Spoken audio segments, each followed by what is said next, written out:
The Earth is 4.5 billion years, giga-years old, and in less than that time we will collide with Andromeda and ultimately merge.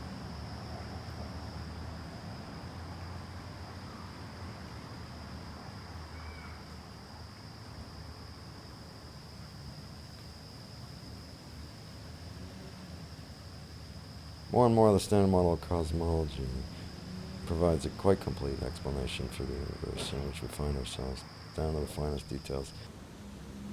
My God, what a thing that. And really just in the latter part of your present life as this really gelled.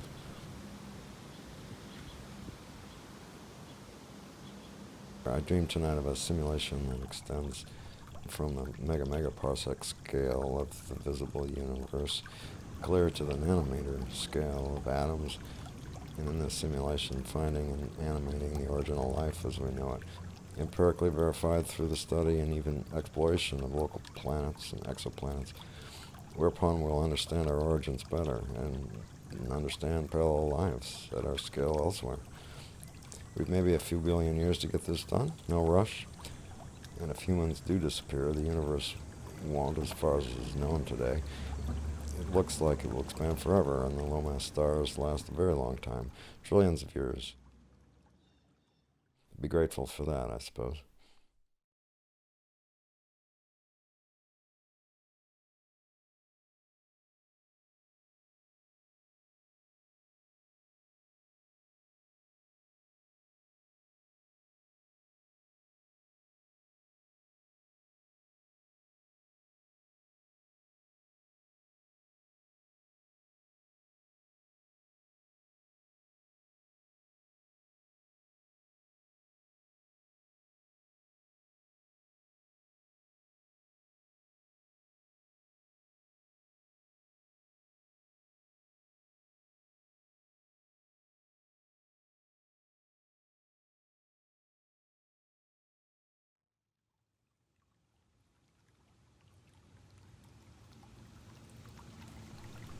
Dear Joe and Caroline,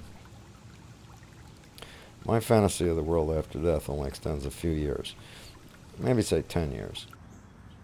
I imagine you marching along and my somehow living with you vicariously as I do now in some sense, while living, all as if in a dream, after which it all becomes fuzzy. I can't see beyond to say, when you two are old. I know from experience and history how fast the world changes in unpredictable ways, how much I've forgotten of my own past, even of my immediate past. So what's the point of dreaming further into the afterlife, my mind probably thinks. Or maybe it has chosen denial, a wonderful and very effective strategy I recommend to you both.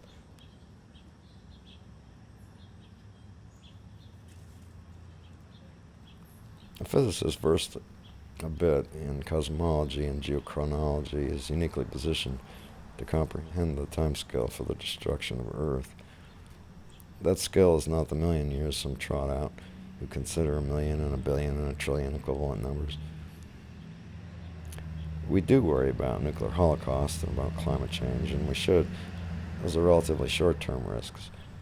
We don't want our children to die prematurely, but our grandchildren and theirs stretched out in time, our imagination fails. There's reason to think an asteroid might destroy all human life on a timescale of 65 million years. That's the time since the dinosaurs were wiped out, and the scale of times between similar catastrophes. The end of the planet altogether will occur several billion years out. It's not rational to lump all these scenarios together, nor to posit just one in investigating our reactions. Germain, too, it was funny to me that when I learned of the problem posed by the sun continuing to burn ever brighter as it ages and contracts, shortening our future here on Earth due to climate change, and when I then began to count the Earth as perhaps more than halfway through its lifespan due to this, I paled and felt sad, a bit like the afterlife rug had been pulled out from under me. Hitherto I'd naively imagined Earth as a baby and youngster with the brightest of imaginable futures, not a faltering middle-ager, and I had sent an email to you about that. I expect you laughed it off as worrying about something so remote as to be ridiculous. But at that time, it did not feel remote at all. And when I've cast it in these terms to students, they're generally stunned and a bit sad, depressed as I was, and then immediately stop thinking about it. What's new here is the reference to the past, regarded as finite. I think we react differently to an end in sight depending upon how we view the past. To some, we arose from an infinite past, so an abrupt end is a trauma. To others, like me, Earth and life arose just a short time ago, after a full 2/3 of the age of the universe. To think that on that scale the end is already near, that we're already approaching the end of the Earth on a cosmic scale, takes my breath away.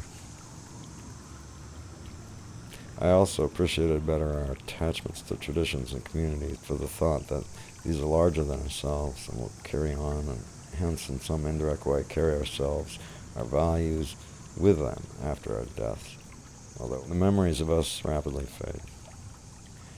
And it's remarkably true how much we as adults are products of the traditions and communities of our families. To know others will be lighting Christmas trees, as I have, is comforting, even though I'm no Christian, simply because it's been a touchstone in our lives. Love you guys.